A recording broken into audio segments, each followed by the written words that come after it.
चिंता खाने लगी थी। उसे मालूम था कि प्रफुल्ल आज नहीं तो कल उसकी जगह लेने वाला था, लेकिन उसे इस चीज से भी डर लग रहा था। ऐसे में लकी ने राधिका को अपने साथ में बुलाया और दोनों उसके घर जाने के लिए रवाना हो गए। लकी, क्या हुआ? ऐसे अचानक से तुम्हें घर क्यों जाना है? राधिका जैसे ही लकी से मिली तो उसने उसका हाथ पकड़ते हुए ये बात पूछ ली। मेरे घर में मेरे अलावा मेरा एक और भाई है, प्रफुल्ल नाम है उसका। हम दोनों ने ही गरीबी की परीक्षा दी थी और हम दोनों ही उसमें पास हो गए। हम दोनों में से कोई एक ही परिवार की जिम्मेदारी संभालने वाला है। अब क्योंकि मैं घर से बाहर आ गया हूं तो कल को प्रफुल्ल ही वो सब चीजें संभालने वाला है। लेकिन प्रफुल्ल ने आज लकी ने राधिका को सब कुछ बता दिया जो प्रफुल्ल ने विराज और उसके पिता के साथ में किया था। ये सुनते ही राधिका काफी घबरा गई। मैं यहाँ दादाजी और सब घर वालों को ये बताने के लिए जा रहा हूँ। उसकी वजह से आज मैं घर से बाहर हूँ। मैं नहीं चाहता कि वो भी घर से बाहर हो जाए, लेकिन मैं ये भी नहीं चाहता कि वो घर में रहते हुए ऐसा कुछ कर दे, लकी ने कहा। लेकिन हम घर के अंदर जाएंगे कैसे? तुमने तो कहा था कि तुम्हें अंदर आने को मिलेगा ही नहीं, राधिका ने चिंता जाहिर करते हुए कहा। लकी भी पूरे रास्ते यही सब सोचता हुआ आ रहा था और उसे लगा कि अगर उसे घर में घुसना था तो वो बिना किसी घर वाले की मदद के ये सब तो नहीं कर सकता था। ऐसे में लकी ने अपना फोन निकाल लिया। हेलो निशांत, लकी ने निशांत को फोन मिला दिया। भैया, क्या हुआ? निशांत ने जैसे ही देखा कि उसे लकी का फोन आया तो वो हैरान हो गया। हालांकि उसे घर से तो सख्त मनाही थी कि वो लकी का फोन नहीं उठा सकता, लेकिन फिर भी वो अपने आप को रोक नहीं पाया और उसने सीधा उसका फोन उठा लिया। मैं तुझसे और बाकी घर वालों से प्रफुल्ल के बारे में कुछ जरूरी बात करना चाहता हूँ भाई। तू मुझे हेलीकॉप्टर से लेने आ सकता है क्या? अगर हम सड़क से जाएंगे तो जगह जगह पर चेकिंग होगी, लेकिन हेलीकॉप्टर सीधा घर पे ही उतरेगा, लकी ने कहा। निशांत उसकी बात के बारे में एक बार के लिए सोचने लगा। लकी को घर में वापस लेकर आना अपनी जान पर जोखिम लेना था, लेकिन अगर प्रफुल्ल के बारे में सभी से कुछ बात करना चाहता था लकी, तो वो भी अपने आप में जरूरी चीज थी। वो लकी को अच्छी तरीके से जानता था। लकी कोई भी काम बिना सोचे समझे तो नहीं कर सकता था। अगर वो घर आने का कोई रिस्क ले रहा था तो कुछ सोच समझ कर ही ले रहा था। लेकिन यहाँ निशांत को अपनी चिंता सताने लगी थी। अगर वो लकी को घर अपने साथ में लेकर आता तो कल को उसे भी घर से बाहर किया जा सकता था। तुरंत निर्णय लेने वाला निशांत अब गहरी सोच में पड़ गया। क्या हुआ? देख, मैं जानता हूँ ये तेरे लिए बहुत बड़ा रिस्क है, लेकिन मैं जो भी कर रहा हूँ ना, सिर्फ अपने परिवार के लिए कर रहा हूँ, लकी ने कहा। वो जानता था कि इस वक्त वो अपने छोटे भाई से बहुत बड़ी चीज मांग रहा था। अब नहीं भैया, आप चिंता मत करो, मैं आपको लेने के लिए आ रहा हूँ, बाकी जो होगा देखा जाएगा, निशांत ने कहा और अपने कमरे से बाहर आ गया। लकी के चेहरे पर भी उसकी बात सुनकर मुस्कान आ गई। भले ही निशांत उसका सगा भाई नहीं था, लेकिन वो उसके सगे भाई से भी बढ़कर था। इधर लकी राधिका को लेकर एयरपोर्ट से बाहर आ गया और वहां गया जहां अग्रवाल परिवार का हेलीकॉप्टर लैंड होता था। उधर निशांत ने भी अपने पिताजी को बोलकर हेलीकॉप्टर निकलवा ली थी और उसे लेकर वो लकी को लेने के लिए रवाना हो गया। थोड़ी ही देर बाद में निशांत और लकी दोनों हेलीपैड पर पहुंच चुके थे।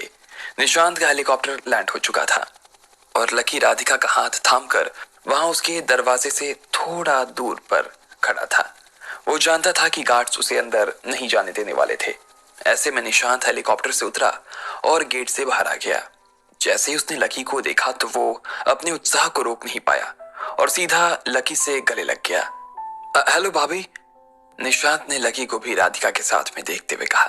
हेलो, राधिका ने कहा और निशांत को देखकर मुस्कुराने लगी। उसे वो दिन याद आ गया था जब निशांत ने उसे कुत्तों से बचाया था। सब ठीक तो है ना? निशांत ने लकी से पूछा। नहीं भाई, कुछ ठीक नहीं है, इसलिए तो मैं यहाँ पर आया हूँ, पर ये गार्ड्स ये हमें अंदर कैसे जाने देंगे? लकी ने पूछा।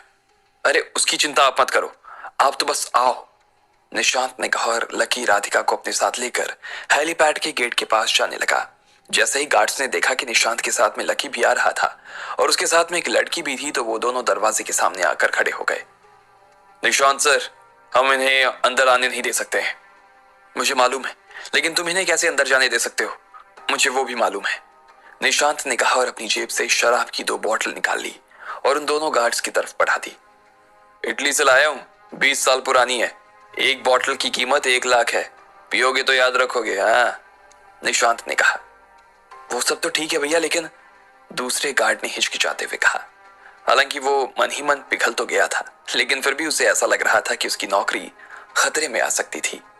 अरे यार चिंता मत करो, मैं तुम्हारी नौकरी नहीं जाने दूंगा। और थोड़ी दिन बाद ही लकी भैया को ना खुद दादाजी ही बुलाने वाले हैं। ऐसे में अगर तुम्हें निकाल भी दिया गया ना तो मैं तुम्हें सैलरी देता रहूंगा, और फिर जैसे ही सारा काम लकी भाई के हाथ में आएगा ना तो फिर हम तुम्हें फिर से नौकरी पर रख लेंगे, सिंपल। निशांत ने उस गार्ड को समझाया और प्यार से उसके कंधे पर हाथ रख दिया। अब गार्ड निशांत को मना नहीं कर पाया और उसने लकी और राधिका को अंदर जाने दिया। लकी और राधिका को निशांत की इस हरकत पर बहुत हंसी आ रही थी।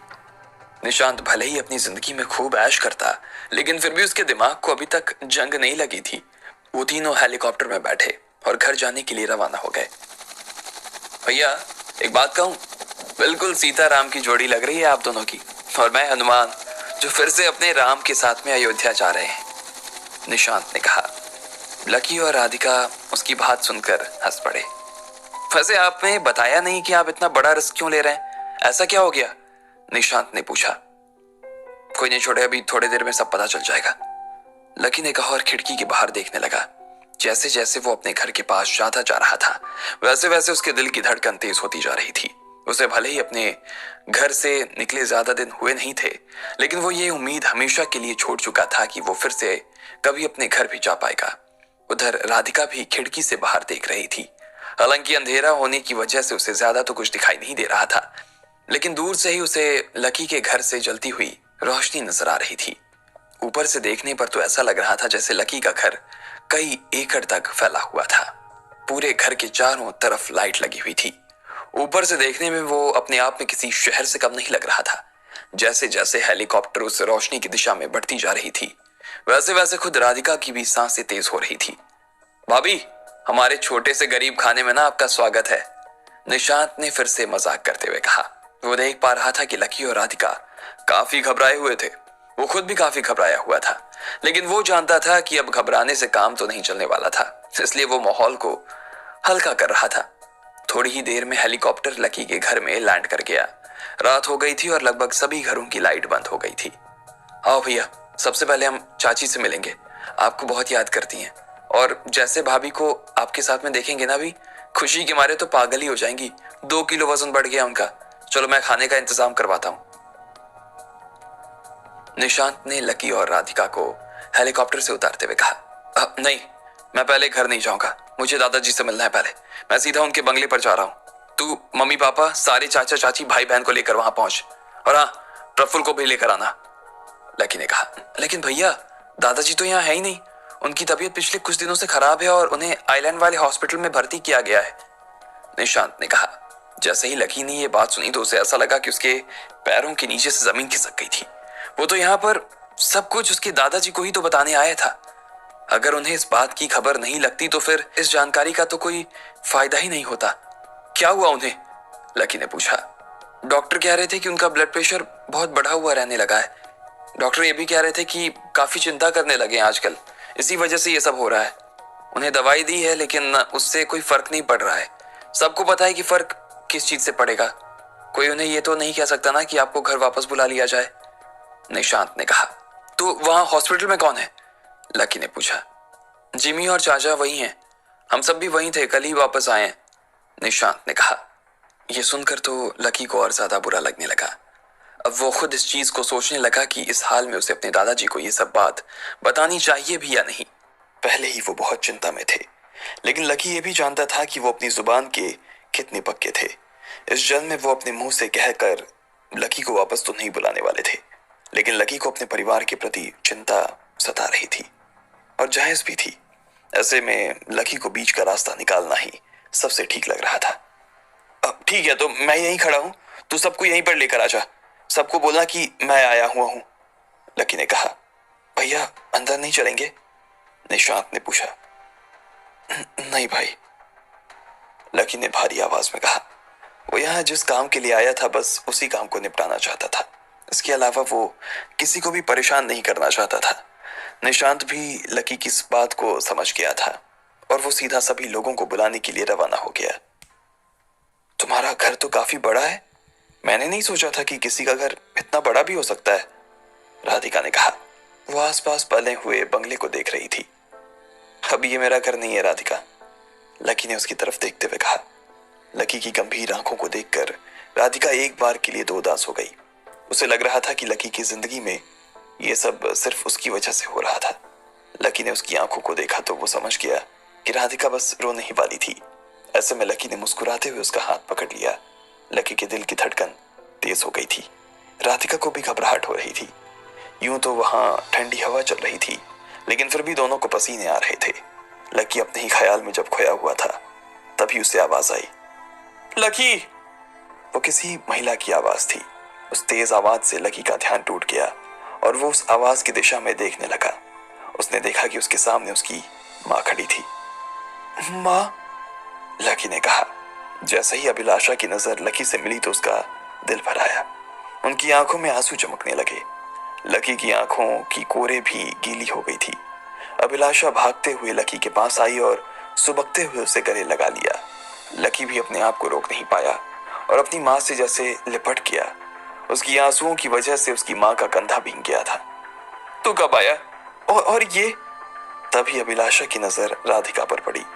जैसे ही उन्होंने राधिका को देखा तो देखती ही रह गई। बड़ी बड़ी आंखें मना कर दिया। इस बात से ना सिर्फ शांतनु बल्कि प्रफुल्ल भी बिगड़ गया था। लेकिन लकी ने जब प्रफुल्ल को यह सारा मामला शिवराज को बता देने की धमकी दी तो वो शांत हो गया और उसने शांतनु को अपने